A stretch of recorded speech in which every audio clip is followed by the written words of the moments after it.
হিংসে তো তাকেই করব যার যোগ্যতা আছে, রূপ আছে, গুণ আছে, সব কিছু মিলিয়ে একাকার তাকেই হিংসে করা যায়। আর যার কিছুই নেই তাকে আবার কিভাবে হিংসে করব আমি বুঝি না। হ্যালো এভরিওয়ান, আসসালামু আলাইকুম। আশা করছি সবাই অনেক ভালো আছেন আর আমিও। আজকের সকালটা ছিল অন্যরকম, কুয়াশার ফাঁকে ফাঁকে মিষ্টি মিষ্টি রোদ উকি দেয়।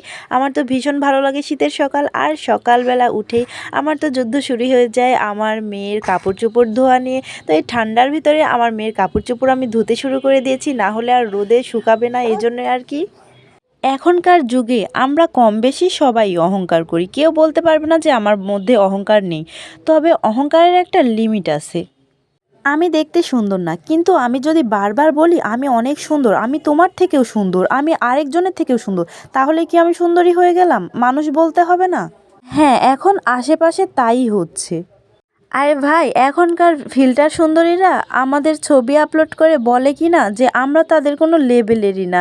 আরে ভাই, আমরা তো জন্মগত ফর্সা, আমাদের ফিল্টার মারতে হয় না। আর এবার আসি টাকা পয়সার বিষয়ে। আরে ভাই, আপনার সেই অনেক যুগের আগের কথা বাদ দিন, এখন হচ্ছে 2025 সাল পড়তে যাচ্ছে। এখন আর কারো ঘরে টাকা না থাকা নাই, সেটা গরিব হোক আর ধনী হোক। আর গরিবেরা যেভাবে চলে, আমরা মধ্যবিত্তরা বড়লোকেরা এভাবে চলতে পারবো না। কারণ এখন তারা সোনার গহনা বা ইলাক পোশাক যেভাবে ব্যবহার করা শুরু করেছে প্রসাধনী সহ, মানে আমরাই এগুলো করতে পারবো না। এজন্য আপনার ধারণাটা ভুল।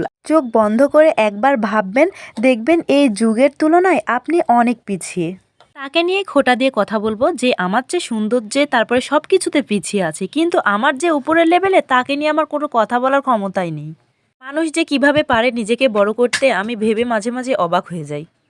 তো যাই হোক, যে যার যেরকম ইচ্ছা সেরকমভাবে চলুক, আমার কোনো যায় আসে না। তবে আমাকে নিয়ে কেউ যদি কখনো কথা বলে তাকে আমি ছেড়ে কথা বলবো না, এটাও রাইট। আমি মানুষকে নিয়ে কখনো কথা বলতে চাই না, কিন্তু মানুষ কেন যে আমাকে নিয়ে নাড়াচাড়া করে আমি বুঝি না। যাই হোক, আজকে আমি রান্না করেছিলাম হচ্ছে ঘন করে ডাল দিয়ে ডিম ভেজে ওখানে ছেড়ে দিয়েছিলাম। আর ডিমগুলো অনেক ফুলে ফুলে উঠেছিল, অনেক ভালো লেগেছিল খেতে। আমি বলতে আমার ননদ রান্না করে খাইয়েছে আমাকে। আর এদিকে পেঁয়াজের পাতা, শীতকালীন সবজি আমার ভীষণ ভালো লাগে। পেঁয়াজের পাতার চচ্চড়ি খেতে, সর্দি অনেক, তারপরেও আমার খেতে অনেক ভালো লাগে। আর এদিকে আমি কেটে নিচ্ছি পেঁয়াজের পাতা কুচি কুচি করে। আমাদের গ্রামাঞ্চলের মানুষ এই পেঁয়াজের পাতার চচ্চড়ি খেতে ভীষণ পছন্দ করেন। কোন কোন এলাকায় আমাদের মতো পেঁয়াজের পাতার চচ্চড়ি পছন্দ করেন অবশ্যই কমেন্ট বক্সে কমেন্ট করে জানাবেন। আর এই নতুন ছোট ছোট আলু দিয়ে ভীষণ মজা লাগে খেতে। তো আমার শ্বশুর বাজার থেকে পেঁয়াজের পাতা কিনে এনেছে, বৌমার হাতের চচ্চড়ি খাবে। বৌমার হাতের চচ্চড়ি নাকি তার ভীষণ ভালো লাগে খেতে।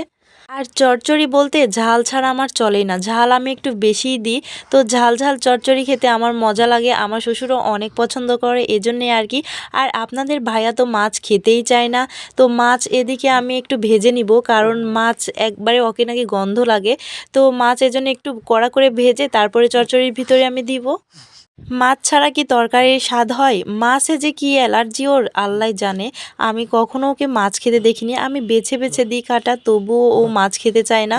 ও কখনোই ছোট থেকে মাছ খায়নি, ওরা দুই ভাই বোন কেউই না। তো আমার ভিডিওটা আজকে এই পর্যন্তই। আমার ভিডিওটা ভালো লাগলে অবশ্যই লাইক কমেন্ট করবেন। আজকে এই পর্যন্তই, বাই বাই, টাটা।